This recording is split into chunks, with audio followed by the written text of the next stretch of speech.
I'm gonna be straight with you. The first time I walked into a Conformation show, I had absolutely no idea what I was looking at. All these handlers moving with their dogs like dancers, and the equipment, it looked so simple, just a thin cord around the neck, but everyone seemed to have strong opinions about which one was right. My name is Mariana Vasquez, and I usually spend my time deep in the world of guinea pig care, so dogs were already a bit outside my comfort zone. But show leads? That's a whole language unto itself. You're listening to the Pet Parent Podcast. Quick thing I should mention up front. Everything you're about to hear, all the research, the data, the script, that's 100% human verified and written by real authors. The voice you're hearing, though? That's AI generated. Just want to be transparent about that. Now, if you've been listening for a while, thank you, really. It's great to have you back. And if you're new here, welcome to the show. We put out new episodes every Monday, Wednesday, and Friday covering pet care, supplies, training, all that good stuff. All right, let's jump into today's episode. All right, so here's what I've learned after really digging into Conformation showing gear. The right lead isn't just about aesthetics, though that matters. It's about showcasing your dog's natural movement, keeping control without any visible distraction, and creating this polished partnership when you step into the ring. Quick verdict if you're in a hurry, you need a lead that essentially vanishes into the background while keeping your dog positioned perfectly. We're talking lightweight materials, a length that's precisely matched to your dog's size, and colors that work with your dog's coat, never against it. Now, let's talk about what you should actually be looking for when you're shopping for one of these. First up, material and weight. The material your show lead is made from has a direct impact on how your dog moves in the ring. Leather leads give you that traditional, elegant look, and they develop this beautiful worn-in quality over time. But they're heavier, and that weight becomes a real issue when you're working with toy breeds or dogs that have delicate necks. I've watched handlers trying to use thick leather on a Papillon, and honestly, it's like trying to use a heavy chain on one of my guinea pigs. Not that I ever would, but you can picture how awkward that would be. Nylon show leads are lighter and come in just about every color you can imagine, which makes them perfect for matching your dog's coat. Braided nylon adds some durability without adding bulk. Then you've got chain show leads, specifically snake chain or choke chain styles, which give you really precise control for larger breeds, though you have to be careful with sizing to avoid damaging the coat or causing discomfort. Here's the thing about weight. It needs to be proportional to your dog's size. A Great Dane can handle a substantial leather or chain lead without it affecting their stride at all. But put that same lead on a Maltese and you're going to throw off their entire gait presentation. Moving on to length and proportions. Show leads come in specific lengths, usually ranging from about 36 inches for small breeds up to 72 inches for large breeds. This isn't just random. The length determines how much space sits between you and your dog during those gaiting patterns. Too short and you're hunching over, which looks terrible. Too long and you lose that precision control you need. Most handlers use what's called the elbow rule. When your dog is stacked, standing in position, the lead should let your arm hang naturally at your side with just a slight bend at the elbow. For toy breeds, anything under 10 pounds, you're looking at leads around 36 to 42 inches. Small to medium breeds, that 10 to 50 pound range, work best with 48 to 54 inch leads. Large and giant breeds over 50 pounds need that 60 to 72 inch range. Some leads have adjustable lengths with sliding mechanisms, which I actually really appreciate. It's kind of like having cage dividers you can reconfigure as your guinea pigs grow, except, for dogs. Now we get into color matching, and this is where the visual artistry really comes in. It reminds me of choosing hideaway colors that won't clash with my guinea pig's fur patterns, honestly. The cardinal rule here, your lead should either blend with your dog's coat or create this subtle contrast that draws the eye to the dog's outline, never to the equipment itself. For black dogs, use black leads. Golden or tan dogs, you want tan, brown, or bronze. White or light-colored dogs, go with white, cream, or very pale colors. Multicolored dogs get trickier. You're usually going with the dominant coat color or choosing a neutral that doesn't fight with any of the shades present. Some exhibitors intentionally use contrasting colors to emphasize a dog's top line or neck length, but that's advanced strategy territory. If you're just starting out, matching is definitely the safer bet. And here's something I learned that surprised me. Metallic chain leads photograph completely differently under ring lighting than they appear in person. They create this flash that can actually distract judges. Let's talk hardware design. The slip mechanism is absolutely the most critical hardware component here. Most show leads use a martingale-style slip that tightens when the dog pulls, but releases immediately when the pressure stops. This is essential for maintaining natural head carriage without constantly choking your dog. The ring size needs to slide smoothly, but not so loosely that it's shifting around during presentation. I've seen handlers fumbling with sticky rings in the middle of gating, and it just breaks that whole illusion of effortless control.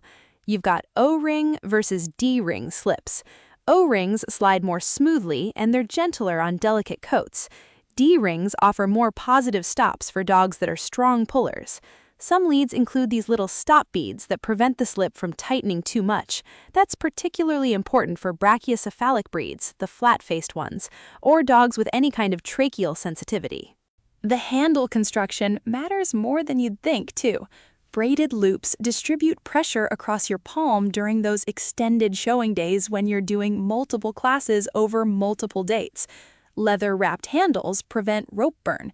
Some handlers don't want a handle at all, just a knot, which gives them more precise fingertip control for really subtle corrections. One thing people don't think about enough: cleaning and maintenance. Show leads get dirty fast. Ring dust, grass stains, drool, and just this mysterious grime that seems to accumulate during travel. Nylon leads wash pretty easily, cold water and air dry, which reminds me of spot cleaning fleece cage liners. Leather requires conditioning after you clean it to prevent cracking and keep it supple. You're looking at leather cleaners and conditioners, the kind designed for tack equipment. Chain leads need occasional polishing to prevent tarnish, especially if you're showing in humid climates. Some materials hold odors more than others. Untreated leather can develop that distinctive wet dog smell over time. Coated nylon resists odor absorption better. If you're showing multiple dogs, having dedicated leads per dog prevents cross-contamination of scents that might distract your dog when they're in the ring. All right, let's get into the specific products that actually stand out. First one I want to talk about is the Resco USA-made show lead. This is the workhorse of the conformation world, and there are good reasons why. It's a braided nylon lead that comes in over 20 colors, features this smooth sliding O-reed, and it's manufactured entirely in the USA with quality control that really shows in every detail. The 1/8-inch diameter works beautifully for toy and small breeds. The 3/16ths inch handles medium dogs with ease. Check the show notes for a link to the current price. What I like about it, the color range is exceptional, so you can get really precise with coat matching. The braided construction resists fraying even if you're using it daily. That O-ring slides like butter, no catching or sticking in the middle of your gait. It's made in the USA with consistent quality control. It's machine washable and air dries quickly, and you can get it in multiple lengths from 36 to 72 inches. The downsides: the braiding can collect fine undercoat during shedding season, which gets annoying. There's no padding on the handles, so extended use can cause some hand fatigue, and some of the lighter colors show dirt immediately. I learned that one the hard way with their white lead. Next up, the Mendota British Show Slip Lead. This one brings that classic UK-style elegance with tightly braided construction and a really refined finish. The 1/8-inch profile practically disappears against your dog's neck. The British-style slip sits higher on the neck than American-style leads, which gives you excellent head control for proper stacking. Check the show notes for a link to the current price. What works here, that ultra-slim 1/8-inch diameter is virtually invisible in photos. The British slip positioning is perfect for breeds that require high head carriage. It's premium braided nylon that softens beautifully as you use it. The color saturation is excellent and doesn't fade when you wash it. There's a leather-wrapped handle option available for comfort, and despite the British styling, it's actually made in the USA. The cons, that narrow diameter can dig into your hand during sustained control with strong pullers. The British slip takes some practice to adjust if you're used to American-style leads, and there are limited length options compared to adjustable leads.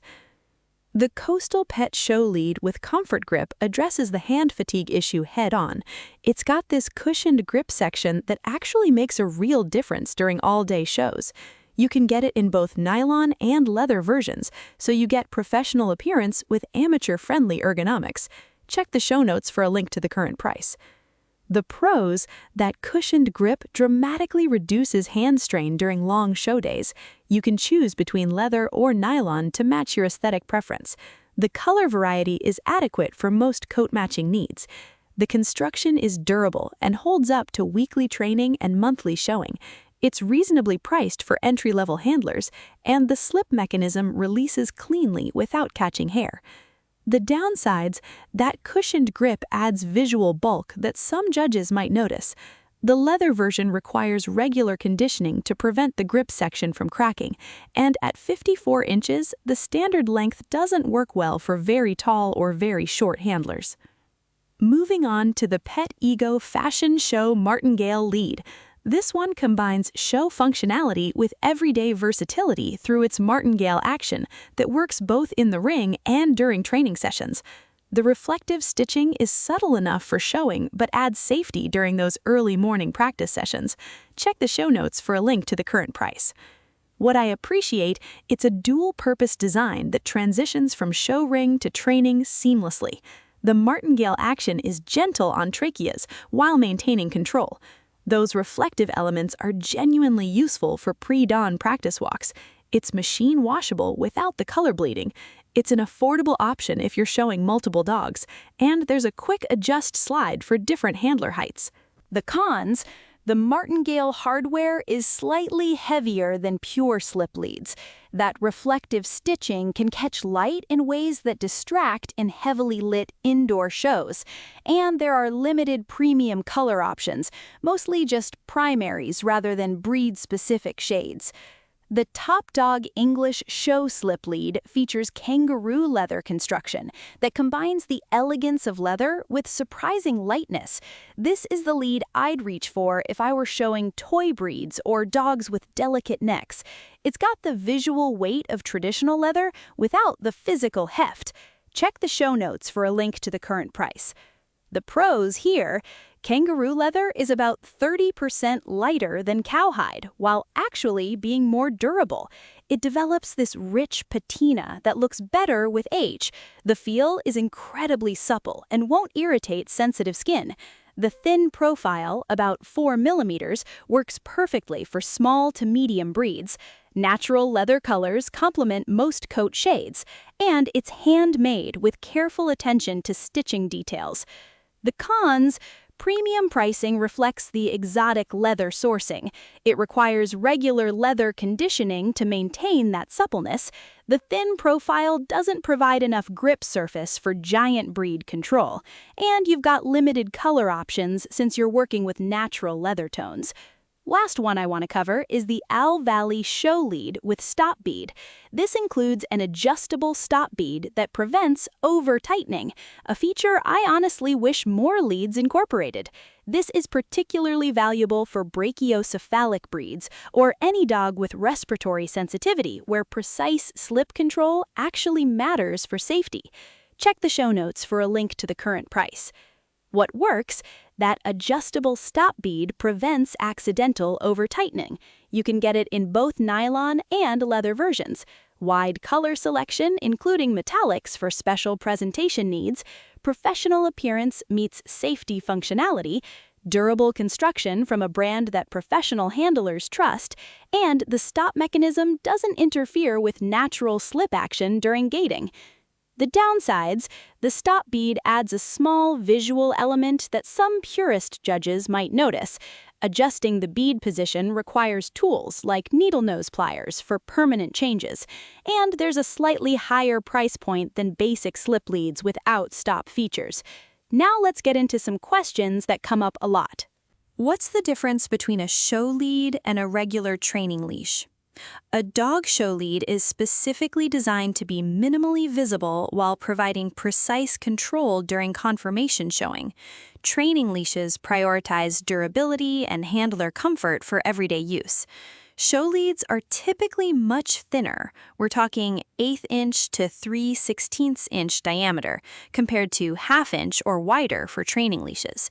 They're made from materials that blend with coat colors and feature slip mechanisms that sit high on the neck to showcase proper head carriage. Training leashes often include clips, swivel attachments, padded handles, all elements that would distract from a dog's natural outline in the show ring.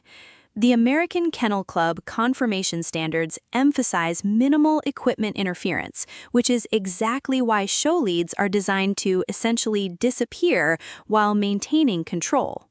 Can I use the same show lead for different sized dogs? Technically you can, but you absolutely shouldn't if you're serious about proper presentation.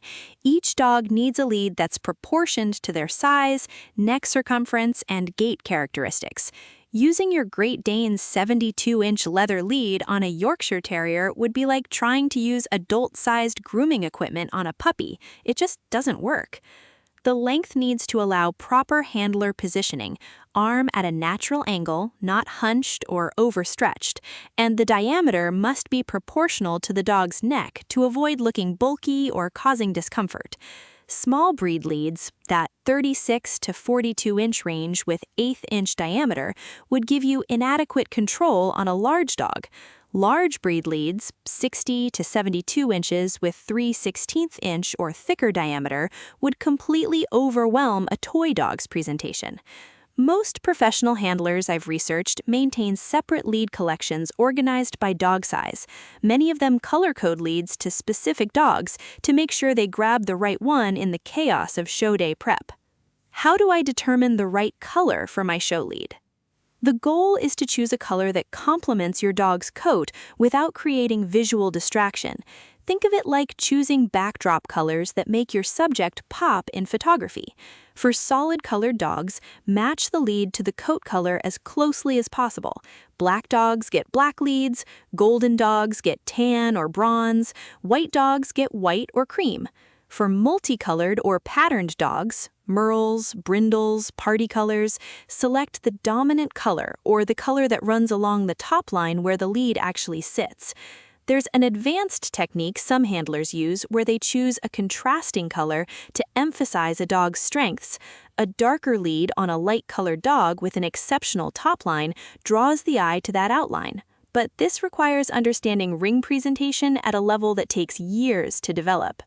When in doubt, visit a dog show and observe what experienced handlers use on dogs similar to yours, or consult with your breed mentor about traditional color choices for your specific breed. How tight should a show lead be during presentation? The show lead should sit high on the neck, just behind the ears and jaw. You want enough tension to support proper head carriage without choking or restricting your dog's breathing.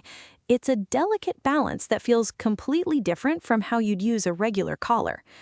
During stacking, when your dog is in standing presentation, the lead should have just enough slack that your dog can breathe comfortably, but not so much that they can drop their head below breed standard position. During gaiting, you want minimal tension, just enough contact to feel your dog's movement and provide subtle directional guidance. The slip mechanism should tighten momentarily if your dog surges forward, then immediately release when they return to proper position. This is why smooth sliding hardware matters so much. If you're seeing any signs of respiratory distress, heavy panting, gasping, tongue color changes, you're way too tight. Professional handlers practice this at home extensively. They use mirrors to observe how much visible tension shows in the lead and adjust accordingly. Can I make my own dog show lead, or should I buy one?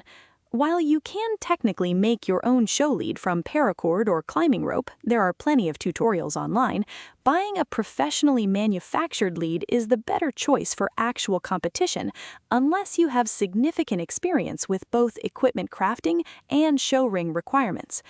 Homemade leads often have inconsistent diameters, which affects how they photograph. Irregular slip mechanisms can catch at really inopportune moments, or the material choices don't hold up to the specific stresses of showing. I've seen the DIY approach work beautifully for practice and training. It's similar to how I've crafted custom enrichment items for my guinea pigs, but ring presentation demands equipment that performs flawlessly under judge scrutiny. The cost difference isn't substantial enough to justify the risk. Quality manufactured show leads run anywhere from around $15 to $50, depending on materials. Making your own might save you $5 to $10, but could potentially cost you points if the equipment looks or performs amateurishly. If you want to explore DIY options, start by making practice leads for training sessions, then invest in professional leads for actual shows once you understand exactly what characteristics matter for your specific dog and breed standards. So here's my final take on all of this. Choosing the right dog show lead comes down to matching material, weight, and color to your specific dog's size, coat, and breed requirements. There's no universal best option, just the best option for your partnership in the ring. If you're showing toy or small breeds, the Resco USA-made show lead or Top Dog English show slip lead offer the lightweight precision you need. For medium to large breeds, the Mendota British Show Slip Lead or Coastal Pet Show Lead with Comfort Grip balance control with comfort during extended showing. And if you're working with brachycephalic breeds or dogs with respiratory sensitivity, the Owl Valley Show Lead with Stop Bead provides that extra safety margin. The lead might be small, but in conformation showing, these details make the difference between blending into the background and standing out for all the wrong reasons. Thanks for listening to this episode of the Pet Parent Podcast. Just a reminder, new episodes drop every Monday, Wednesday, and Friday, so you'll always have something new. If you got something out of this episode, I'd be really grateful if you could leave a 5-star rating and write a quick review. I know everyone asks for that, but it genuinely helps other people find the show when they're searching for pet care advice. And if you haven't already, hit subscribe or follow so you get notified the second a new episode goes live. Thanks again, and I'll catch you in the next one.